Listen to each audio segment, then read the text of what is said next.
नमस्कार सभी को। स्वागत है आपका आज के इस व्लॉग में। उम्मीद करती हूँ आपको मेरी बातें अच्छी लग रही होंगी। अगर कोई गलती हो तो प्लीज़ मुझे माफ़ करिएगा, लेकिन अगर बातें मेरी अच्छी लग रही हैं तो प्लीज़ मेरे चैनल को लाइक करिए, शेयर करिए और सब्सक्राइब करिए। आज हम बात करते हैं एक और कॉमन प्रॉब्लम जो टीचर के सामने आती है। टीचर जो है वो सुबह से लेके दोपहर तक बिज़ी रहता है। बिज़ी देखो हर कोई रहता है, मैं ये नहीं कहती हूँ कि नहीं रहता है, लेकिन क्या होता है टीचर के ऊपर ज़िम्मेदारी सबसे ज़्यादा होती है।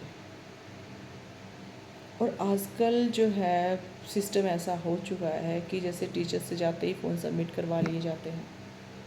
मैं फ़ोन का जिक्र क्यों कर रही हूँ वो अभी आगे आपको पता चलेगा। अब वो फ़ोन उनका स्कूल में सबमिट रहता है, आते टाइम वो अपना फ़ोन पिक करते हैं, घर आते हैं। जैसे ही वो घर पहुँचते हैं पेरेंट्स की कॉल शुरू हो जाती है। आज आपने मेरे बच्चे को मारा क्यों, आपने डांटा क्यों, या आज मेरे बच्चे ने होमवर्क नहीं कर रखा था, आपने उसकी डायरी चेक नहीं की, आपने उसकी नोटबुक चेक नहीं करी। मतलब पेरेंट्स के हज़ारों क्वेश्चंस होते हैं। टीचर जो सुबह आई थिंक 4-4:30 बजे उठता है, पूरा दिन स्कूल में भागा दौड़ी, घर आके वो कुछ देर रेस्ट करने की सोचता है तो उस टाइम उनकी कॉलिंग शुरू।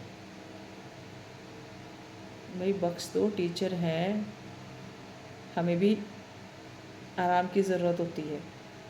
घर आके कम से कम 1 घंटा 1.5 घंटा हम रेस्ट कर लें ताकि हमारा माइंड फ्रेश हो, हम दोबारा से एक्टिविटीज़ में इन्वॉल्व हो जाएं। अगर मैं ये नहीं कहती कि टीचर्स पेरेंट्स को कंप्लेन नहीं करनी चाहिए।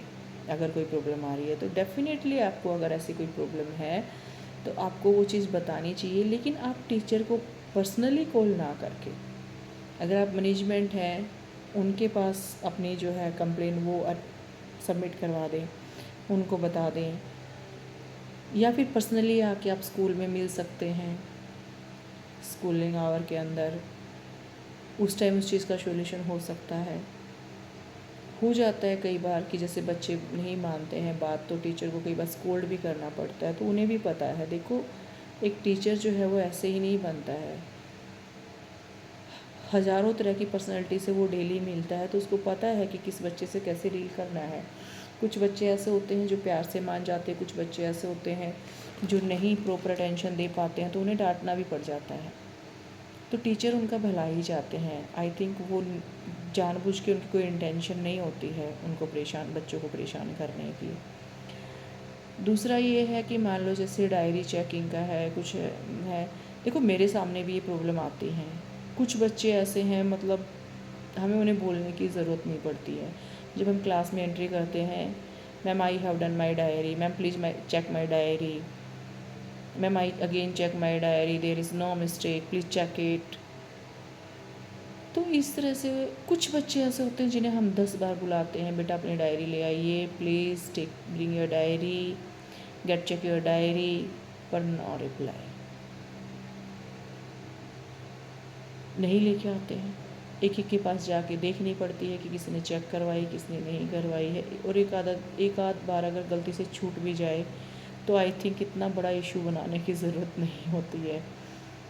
हाँ, नॉर्मली आप नोट डाल सकते हो, डायरी के अंदर आप नोट डाल सकते हो कि dear teachers please check the diary and the daily basis, like that, या डेली डायरी चेक करिए। इस तरह से आप नोट डाल सकते हो। उसके थ्रू भी हम कन्वर्सेशन कर सकते हैं। तो जिस टाइम हम बच्चों को बोल दीजिए कि नोट है, अपने टीचर को कल दिखा देना जाके। तो बाई मिस्टेकन अगर कोई छूट भी गया होगा तो नेक्स्ट डे जो है वो उस चीज़ को वो फोकस कर सकते हैं। मैं ये नहीं कहती कि हर पेरेंट्स ऐसा करता है, कुछ एक होते हैं। तो बस मेरी उनसे यही रिक्वेस्ट है कि छोटी छोटी चीज़ें हैं, अगर हम उनको इग्नोर कर भी दें तो कोई बड़ी बात नहीं है। जानबूझ के कोई नहीं करता है, तो उस चीज़ को हम ना इतना तोल दें। धन्यवाद।